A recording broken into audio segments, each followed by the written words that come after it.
After the grim ending of Marvel's Avengers Infinity War, it's a good idea to catch up on the insanely action-packed and tear-jerking comedy within Ant-Man and the Wasp. Amidst all the commotion regarding the quantum realm and Scott Lang trying to abide by his house arrest, there are several nods and Easter eggs to look out for that will definitely tie into the MCU's future. Warning! Big-time spoilers ahead. Before we dive in, be sure to hit that red subscribe button and the bell notification to stay on top of our awesome uploads. You just need someone watching your back.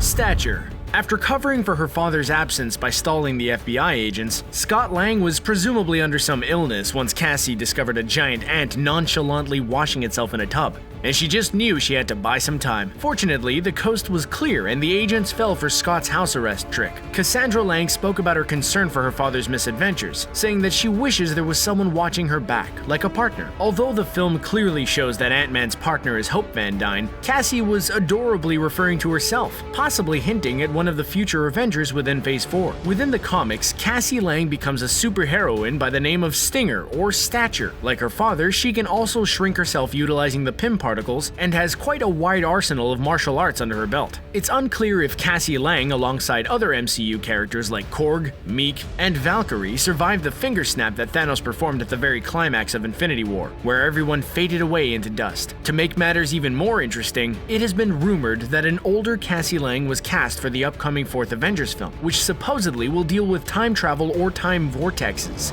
Remember, all I'm offering is the truth, nothing more.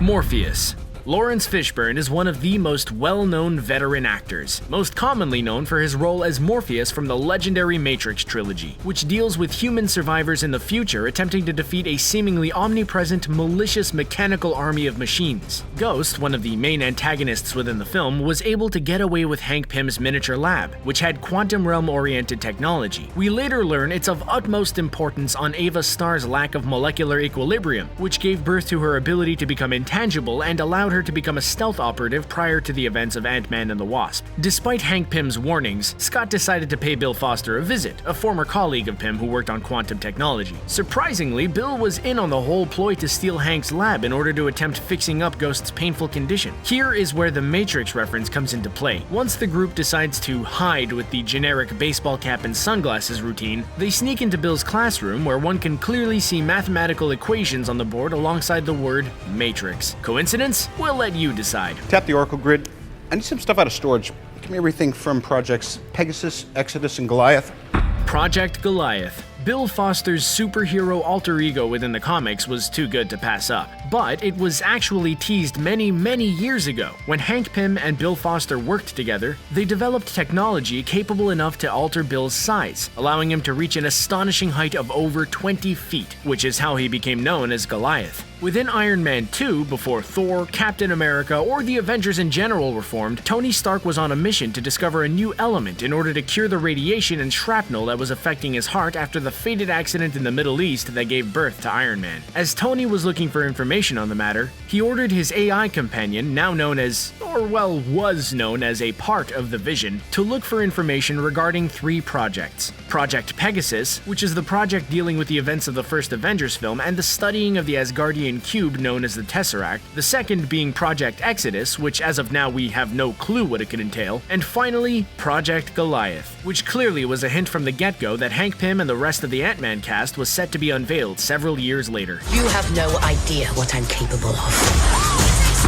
Centurion. Many villains were teased heavily within this film, most particularly Elias Starr, the father of Ghost who died in a freak quantum accident and was an arch nemesis of Hank Pym within the comics. However, one of the most interesting antagonists was Sonny Birch, who sought to steal Hank Pym's technology for himself to seize an amazing opportunity in the black market. In order to actually get his hands on the technology and put Hank Pym and Scott Lang within custody for breaking the Sokovia Accords, he contacted an FBI agent named Jeffrey Ballard. Although Ballard makes very minor appearances throughout the film, he might play a big role in the future. Within the comics, Jeffrey donned the supervillain named the Centurion, and curiously enough, he made several appearances within issues dealing with Bill Foster's Goliath, but also within Ms. Marvel. These interactions really set up the possibility that Centurion might make an appearance within the upcoming Captain Marvel film. Time will tell whether this minor character will be important down the line, but Sonny Birch also has an interesting connection to a former MCU villain, Obadiah Stane. However, he did claim he worked for dangerous people, so maybe HYDRA, Justin Hammer,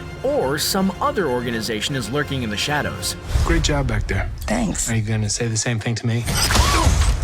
Good job. The Orb and the Magician. Due to Scott Lang's appearance within 2016's Civil War, where he took the side of Captain America in order to help Bucky Barnes escape, he was in direct violation of the Sokovia Accords. In Ant-Man and the Wasp, we see the consequences of his actions in the form of some house arrest drama. The FBI informed Scott Lang that he had to be placed under some very extensive surveillance and he couldn't leave his house or it would trigger an alarm and violate his sentence. In order to keep Cassie Lang, his daughter, happy, Scott decided to keep her entertained any way he could by not only taking up card tricks, but making a state-of-the-art cardboard maze. Although clearly just a cute misadventure for the father and daughter to embark on, there are actually a few nods to some Marvel Comics villains. Scott Lang took it upon himself to master numerous magic card tricks. These tricks were a nod to a classic Marvel villain. During the 1960s, Hank Pym had a nemesis known as Lee Gardenier, also known as the Magician, who used illusions and card tricks to his advantage. Also, in order to advance in the next stage in the cardboard maze, Cassie had to put on a mask with a large eye to conduct a retinal scan, which is actually a reference to the Orb, a mercenary whose head was formed like a giant eyeball. In time, you will know what it's like to lose. Thanos or Dormammu? Those that have seen the shocking and gloomy climax to Avengers Infinity War may already know what happened at the very end. Thanos won. At least that's what we're supposed to believe when virtually everyone from the Guardians of the Galaxy and all but the original Avengers were disintegrated due to the Infinity Gauntlet's effects of wiping out half the universe with a snap of Thanos' fingers. The post-credits scene of Ant-Man and the Wasp brilliantly sets up what's to come within the next Avengers film, which entailed how Scott entered the quantum realm in order to obtain energy to heal up Ghost's condition of molecular phasing. However, once he did a mic check to return back to normal size, the voice of hope suddenly died out, and it's then revealed that Hank Pym, alongside his wife and daughter, turned to ash due to Thanos' finger snap, leaving Scott trapped within the quantum realm. Leaving the obvious meaning of the scene, we're met with a shadowy figure in the background, which is either reminiscent of Thanos' smile, Dormammu's face, or quite possibly the silhouette of a very important character who faced off against Thanos at the very end of the Infinity Gauntlet storyline, Eternity, the abstract entity who encompasses all that exists. Your mother, she didn't hesitate. The original Wasp. The very first Ant-Man film teased what would become one of the main plot points within Ant-Man and the Wasp, which was the rescue mission to find Janet Van Dyne, the original Wasp. When Scott Lang first went into the quantum realm to combat Yellow Jacket, one could see the silhouette of what was greatly speculated for years to be the Wasp, which Kevin Feige confirmed recently to be in fact Janet Van Dyne. If the silhouettes are meant to be in fact teasers of things to come, then this just proves even more that whichever figure was seen during Ant-Man and the Wasp's post-credits scene is probable to play a pivotal role within Phase 4. Whether it was the Mad Titan Thanos, Doctor Strange's arch-nemesis Dormammu from the Dark Dimension, or Eternity. However, the main reason the original Wasp is more important than you think is due to the long, perilous decades she endured within the quantum realm, which allowed her to gain extensive knowledge of this source of energy and its time manipulation and time-altering capabilities, which are rumored to be a factor in the key to defeating Thanos. Michelle Pfeiffer is confirmed to appear in Avengers 4, so it seems that the rescue mission was a success after all. Sure there's not a little beast in there? Come on, beastie. The X-Men. With the Marvel and Fox deal becoming more and more probable to be cemented in the near future, it definitely wouldn't be out of the question that Ant-Man's Luis has once again teased a possible, yet pivotal point within the MCU's future regarding the inclusion of characters from the X-Men franchise, which many people have been dying to see. The Wolverine or Professor X facing off against Thanos or Magus, the evil self of Adam Warlock, who is bound to make an appearance in the future, would be quite spectacular to see. Even within the first Ant-Man film, Luis mentioned that we got everything nowadays. A guy who can swing, a guy who can crawl up walls, and a guy who can jump. This was one of the first hints that Spider-Man would soon be implemented into the MCU, and surprisingly enough, it became a reality once he showed up to aid Tony Stark in the battle against Captain America. The business Luis was in was dubbed X-Con, which is either a clever play on the term X-Con, or this might be another subtle teaser for the Fox deal coming to reality. For now, we can only speculate and wait, but it's definitely not out of the question. It's not just me you're walking away from.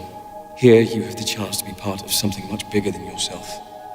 Mutants. As Luis's brand name for XCon and the Fox and Marvel deal coming to fruition seem to dictate, this greatly escalates the possibility for the mutant term to be used within the MCU canon. The XCon also ties in greatly to the end of the film when Hank Pym reaches the quantum realm and begins to hallucinate. He's calmed down by his wife as he's overjoyed by finally finding her after a long 30 years, but Janet Van Dyne mentions something very interesting which could open up several opportunities for the MCU's future and the inclusions of more franchises. Once she calms Hank down, she claims that the quantum realm changes you, that adaptation is a part of it, but that it's more evolution. Within the X-Men franchise, we learned that the mutant gene was born due to evolution within the human race, prompting several strange abilities and adaptations to rise exponentially. So if the MCU is planning to bring the adamantium claw-wielding Wolverine, the psychic leader of the X-Men Charles Xavier, the destructive and marginally dangerous Phoenix Force, or the metal-manipulating Magneto into the fray, then the quantum realm's effects of prompting evolution to occur is the key.